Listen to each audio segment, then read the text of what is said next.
Salut les amis, je vous fais une petite vidéo parce que dans une discussion, El Ryan me disait quelque chose de très vrai. Je pense qu'il a profondément raison. En fait, je pense que, enfin, c'est lui qui pense ça, mais je suis profondément d'accord avec lui. En fait, tant que les gens n'auront pas expérimenté effectivement la vraie dictature à la communiste, ils se rendront pas compte, ils bougeront pas. En fait, là, ce qui est en train de se passer au niveau du pass vaccinal, c'est complètement aberrant. Et, euh, et en fait, il faudrait qu'il se passe un truc de fou. Alors, c'est toujours pareil, on dit tous, oui, il faudrait que les uns se lèvent, que les autres se lèvent. Moi, j'ai souvent des gens qui me disent en commentaire, mais pourquoi tu fais pas plus? Mais en fait, il faut que je vous explique un truc. Quand je vous demande de venir sur Getter, il y a un quart des mecs qui se déplacent. Et c'est juste venir sur une plateforme. Donc, demander ou faire confiance à des gens comme ça pour faire la révolution, si vous voulez, c'est un petit peu illusoire.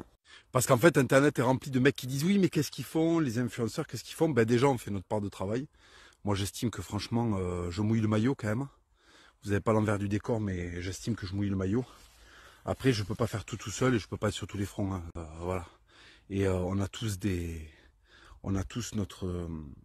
notre manière de combattre, hein. Il y en a énormément parmi vous qui luttent à leur façon. Mais ce que je veux dire, c'est que en fait, se bercer d'illusions en se disant on va faire la révolution, alors que, par exemple, quand j'avais demandé aux gens de venir me rejoindre pour les tout premiers actes des Gilets jaunes, je crois que c'était le 2 ou le 3, il y avait 5-10 personnes qui étaient venues. Bon. Donc si vous voulez, s'il y a 5-10 personnes sur une commune qui viennent quand il s'agit juste d'aller manifester, vous imaginez bien que quand on me dit fais un mouvement, prends les armes, vous serez combien après à aller m'amener des oranges en prison ou à venir me soutenir au tribunal? En fait, là, si vous voulez, l'espèce de fantasme que ça va péter, je sais pas quoi, euh, en fait, ça ne peut arriver que d'une façon. C'est-à-dire, soit on a expérimenté jusqu'au bout, comme le dit El Ryan, on a expérimenté jusqu'au bout la dictature soviétique, et là, les gens, quand ils n'auront plus rien à bouffer dans le frigo, quand on les aura privés de tout, ben, peut-être qu'ils se rebelleront. L'autre possibilité, enfin il y en a trois en réalité. Il y en a une, là immédiate, c'est le vote démocratique, mais j'y crois très très peu. Je pense que tout sera fait pour que Zemmour accède pas à la présidence, et de toute façon, même s'il accède, il aura énormément de bâtons dans les roues. Et l'autre possibilité, en fait, c'est que ça se fasse comme ça s'est toujours fait dans l'histoire, c'est-à-dire qu'il y ait des généraux qui se lèvent et qui prennent le pouvoir, en fait. Mais le problème, c'est qu'ils sont tous, à peu de choses près, ils sont tous francs-maçons, et ça n'arrivera pas. Ça n'arrivera pas, en fait. Si vous voulez, dans un pays, l'autorité légitime, qui c'est qui la détient? C'est les policiers et l'armée. Si ceux-là ne se lèvent pas, nous, citoyens désarmés, on peut pas faire grand-chose, en fait. Parce qu'il y a des mecs qui me disent oui, mais alors comment faire la révolution, pourquoi t'as pas un fusil sur une barricade? Mais fils de pute, fils d'énorme pute. En fait, ce que tu comprends pas, c'est que si tu veux, il y a des gens en France là, ils ont le pouvoir dans leur caserne. Tu vois, ils ont du matos, ils ont le pouvoir de bouger ce qu'on appelle des Charles Leclerc, tu vois. Voilà. Et en fait, tant que ces gens-là ne basculent pas, on peut rien faire. C'est pas la commune là. C'est pas oui, allez, on va rentrer dans un arsenal et prendre et prendre des armes et faire la révolution. C'est pas, c'est les gars, il faut se réveiller. Il faut se réveiller. Il y a plein de mecs qui me disent demain on y va, mais non, non. En fait, quand il s'agit déjà de pas se faire vacciner, bah, t'as la moitié, le moins de coups de pression, ils vont se faire vacciner. Ne me racontez pas que vous allez faire la révolution. Si parce qu'on vous prive de restaurant, vous êtes prêt à vous faire vacciner, ne me racontez pas après que vous allez prendre les armes pour aller faire je sais pas quoi. Il faut être réaliste. J'avais promis des exclus sur Getter pour récompenser ceux qui ont fait l'effort de venir me suivre. Sachez que cette année, donc je l'annonce ici en premier, je l'annoncerai que beaucoup plus tard sur mon Instagram. Je vais faire une série de vidéos avec The Rob. Bon, déjà ça, vous avez peut-être douté que avec celle-ci, on va pas s'arrêter là. Il y a beaucoup de sujets à aborder avec The Rob. Il y en a encore deux ou une qui arrive, je sais plus. Et puis après, par contre, il y aura du très très lourd avec Rob sur des vidéos où je me confronterai à des contradicteurs en fait, notamment à des LGBT. Donc ça peut être super. C'est très bien parce qu'en fait, souvent je les fustige parce qu'ils n'ont pas le courage de venir faire des débats. Ben là, apparemment, Rob en connaît qui pourrait venir accepter de faire un débat et donc m'apporter la contradiction, ce qui peut être vraiment super. Des débats aussi avec des banlieusards. Des banlieusards instruits qui pourront aussi peut-être m'apporter la contradiction. Donc ça, c'est une super nouvelle parce que je vous dis, moi, j'étais en soif de débat et je trouvais pas grand monde qui avait le courage de le faire. Et là, pour le coup, ben, Rob m'a trouvé des gens avec qui débattre. Donc c'est une très très bonne nouvelle. Je vous l'annonce ici en exclu et vous serez les premiers tenus au courant de la survenue de ces vidéos-là. Je vous tiendrai au courant. Mais franchement, ça va être du très très lourd. Je peux pas vous dire encore quelles sont les personnalités, mais apparemment, il y en a qui sont connus. Donc ça peut être vraiment génial. Voilà. Merci pour vos efforts. Merci d'être venu me suivre sur Getter. Je réponds pas encore beaucoup aux messages en commentaire parce que j'ai énormément de messageries de boulot avec la Furia et compagnie. J'ai beaucoup de messageries différentes entre l'Insta, la messagerie mail, les trucs en interne, les WhatsApp, les Telegram. C'est trop. Donc je vais essayer de faire l'effort sur Getter un peu de vous répondre un peu plus. Et puis je vous dis à très bientôt les amis. Ciao. Maintenant c'est toujours pareil.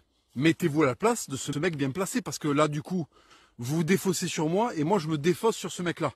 Et je dis non mais moi c'est pas moi, c'est l'autre. Bon. Alors comment faire pour donner envie à ce mec bien placé de faire quelque chose pour sa population? Ben déjà, arrêtez d'avoir une population de fils de pute.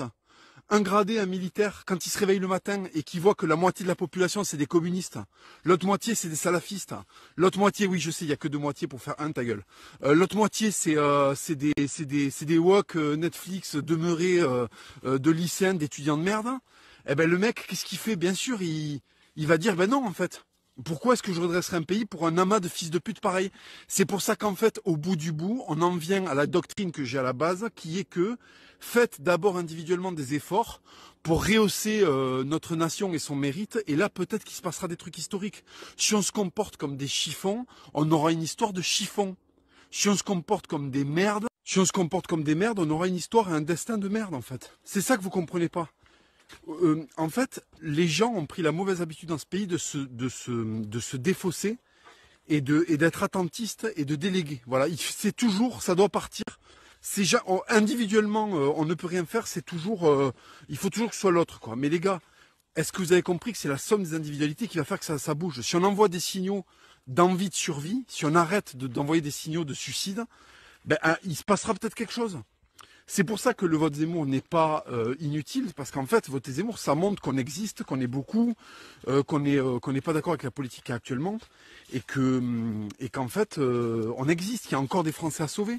Comment donner envie à un gradé militaire de faire ce qu'il a à faire si il voit une population endormie et qui n'est même pas concernée par sa propre disparition et son propre sort?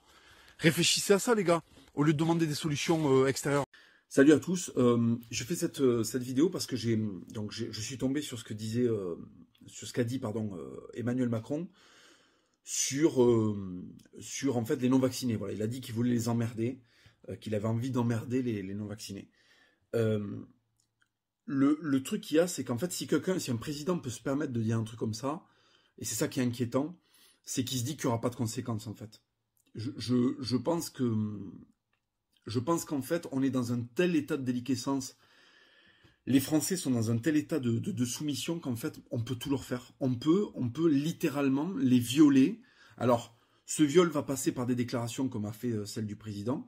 Mais par exemple, là, il parle d'une 4e, 5e dose. Mais ça aussi, c'est un viol, en fait. La symbolique est très importante. Dire à quelqu'un « je t'emmerde » et rentrer un fluide dans son corps contre sa volonté et sous la contrainte, mais il y a un mot pour ça, c'est le viol. Enfin, Guy Georges ne faisait pas grand-chose de plus que ça. Il arrivait avec un tournevis dans les parkings du Grand Est, là, je crois que c'est ça. Hein. Il avait un tournevis, il approchait les femmes et il leur disait bon, ben je vais mettre mes spermatozoïdes à l'intérieur de ton corps, sinon je te pique avec le tournevis. Donc ça se passait dans un parking sous la contrainte. Bon, mais là ça se passe à l'air libre sous la contrainte et toujours avec un objet contondant rempli d'un produit vaccinal qui est toujours en phase de test. En fait, ce que je vais vous expliquer, c'est que si Macron est aussi sûr de lui, et c'est ça qui me terrifie, c'est qu'il doit se dire que vraiment la population française, c'est fini. C'est-à-dire qu'on peut violer les Français à volonté. On peut leur faire absolument tout ce qu'on veut. On peut leur balancer des coups de flashball dans la gueule au tout début des Gilets jaunes. On peut leur dire, on peut leur foutre 78 doses dans le cul. On peut leur dire qu'on les emmerde. Les gars, s'il vous plaît, moi, ça commence à me foutre mal à l'aise d'avoir les mêmes papiers d'identité que des mecs qui acceptent de se faire emmerder par leur président et qui acceptent de se faire triple dosez, quadruple dosez, quintuple dosez et qui vont revoter pour ce président-là aux prochaines élections. C'est pas possible. Il y a un moment, ça va plus être possible. Je vais plus pouvoir l'assumer. Tu vois, les mecs vont me demander t'es quelle nationalité, je viens de Pluton, fils de pute. Je ne m'assimile pas à cette république de merde. La France, bien sûr, ça reste ma nation. Mais la République, non. La République, j'ai trop honte. Je ne peux plus. Ce que je veux vous dire, c'est que ça doit quand même vous montrer que des limites ont été dépassées et qu'il faut absolument aller voter. Je sais que la démocratie, c'est pas la solution. Moi-même, je n'y crois pas. Je pense que c'est un cirque monumental. En revanche, comme je vous le disais dans une précédente story, je suis pour le pas de plus.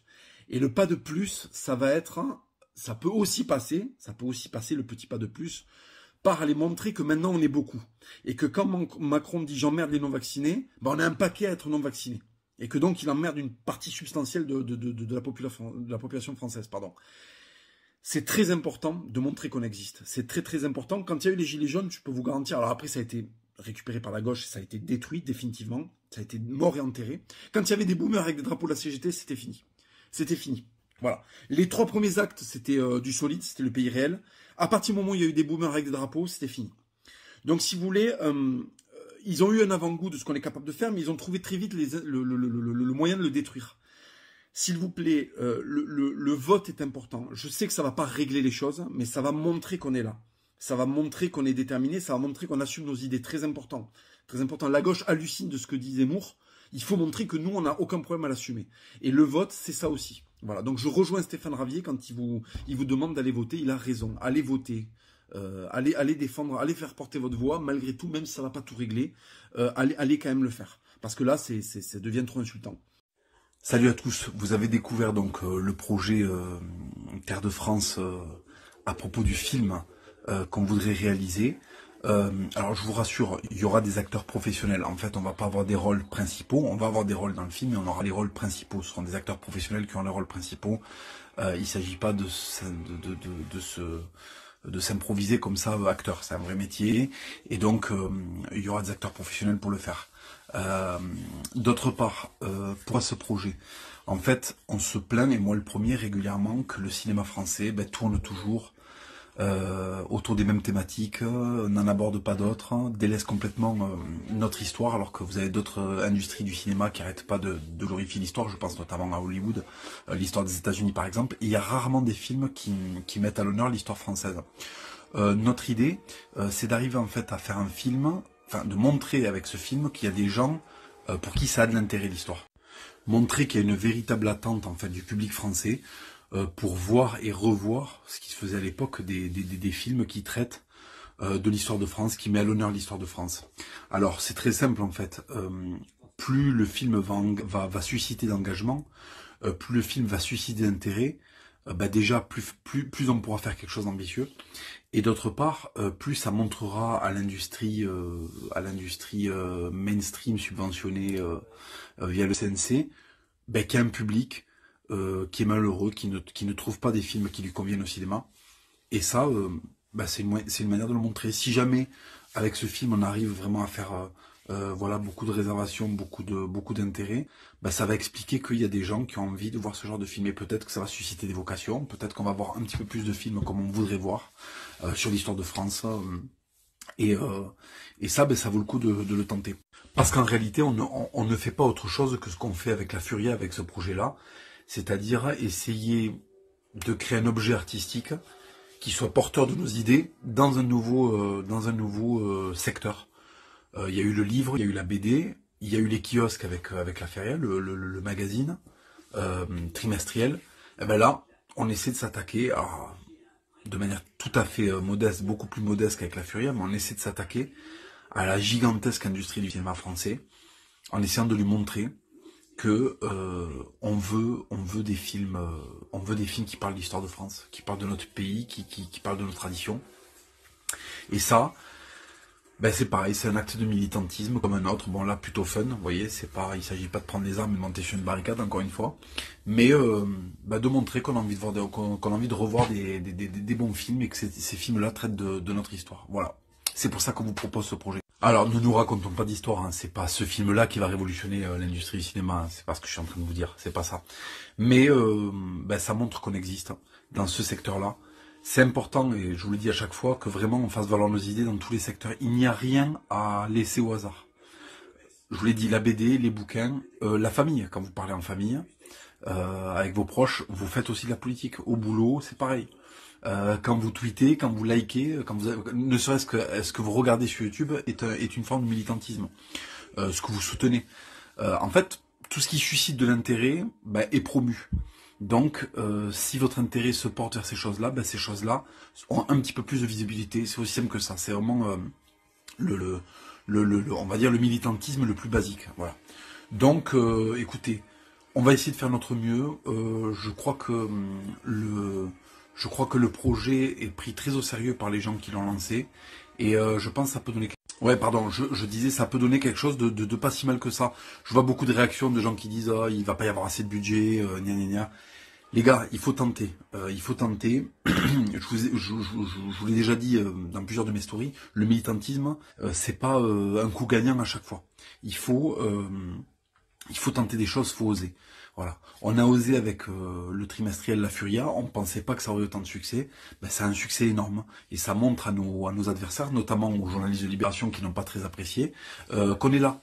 Voilà. Qu'on est là et que maintenant on a un poids économique, on a un poids artistique et qu'il va falloir compter avec nous dans l'avenir, dans la France de 2022, qu'elle n'est pas encore complètement progressiste et macronisée. Voilà. Donc écoutez, on va tenter ça. J'ai énormément confiance en Terre de France parce que je sais qu'ils ont à cœur de faire du bon boulot et qu'ils veulent pas se ridiculiser. Donc je vais donner le maximum pour qu'on ait un beau film à vous offrir en décembre prochain. Salut à tous, bonne année. Je peux vous souhaiter une bonne année 2022 parce que je ne suis ni maître Gims ni musulman. Donc je peux partager ce bonheur avec vous de rentrer dans l'année 2022 qui sera une année charnière. Mes vœux pour cette année, ils sont très simples. Restez combatifs, restez au service de notre pays, faites le maximum. Moi, je suis adepte de la stratégie du petit pas de plus, c'est-à-dire qu'il n'y a pas un grand événement, un grand homme, une seule personne qui va tout bouleverser. Ce sont des efforts conjugués, multiples, à plusieurs niveaux, sur plusieurs supports, une somme d'individualité et d'initiative. Et il faut continuer à faire ça pour faire avancer nos idées. Voilà. Donc moi, je vais passer 2022 vous voyez, dans le même endroit que j'ai passé 2021, c'est-à-dire dans ma forêt d'irréductibles gaulois. Enfin, pour mon cas, d'irréductibles libères en terre gauloise. Et je vous souhaite de faire la même chose pour la France et pour que 2022 soit une victoire pour nous. Et si je devais faire une rétrospective de 2021, ce qui a été fabuleux, c'est de pouvoir être plus productif que d'habitude. Vous voyez, j'ai pu écrire un livre avec Julien Rochdy, j'en ai d'autres en préparation. J'ai fait pas mal de vidéos aussi avec, par exemple, Livre Noir, qui a été un super média qui m'a vachement bien accueilli, avec qui j'ai eu plaisir à faire l'interview. Il y a plusieurs choses qui sont mises en branle. Il y a la Furia, bien sûr, la Furia qui est le grand projet 2022. Donc je suis extrêmement content d'arriver, moi, à ma petite échelle, à être plus productif pour faire valoir nos idées sur de plus en plus de supports, dans de plus en plus d'endroits, avec de plus en plus de personnes autour de moi. Et ça, c'est vraiment, ça, j'en remercie Dieu. L'accident aussi a été quelque chose de marquant parce que mine de rien, je suis vraiment passé pas loin d'y passer justement. Et ça, ça ne fait que... Oui, je disais, pardon, ça ne fait que renforcer ma foi. Et je mesure la chance que j'ai de pouvoir marcher, de pouvoir parler, de pouvoir me tenir debout et de pouvoir continuer à être utile pour mon pays. Et puis pouvoir quand même continuer à punchliner parce que je crois que si on m'enlève la parole, je vais vraiment, là, c'est comme ça qu'on me fera mourir, moi, ça m'empêche de parler. Donc voilà, ça a été une année riche en rebondissements et je vais tout faire pour que 2022 soit encore plus prolifique, soit encore plus éclatante. Et je sais que nos combats ne servent pas à rien, on avance, on est de plus en plus nombreux à sortir de l'ombre aussi, ça c'est quelque chose que je remarque par rapport aux autres années. De plus en plus de gens n'hésitent plus à prendre la parole. De plus en plus de gens, mine de rien, même si c'est encore imparfait, parce qu'on démarre en fait en réalité, de plus en plus de gens sont dans des associations, je vois la cocarde étudiante, les jeunes avec Zemmour, toutes ces choses-là, c'est de très très bonnes. C'est plus facile sur la play, quand tu perds tu réessayes, c'est plus facile sur la play, quand tu perds tu réessayes.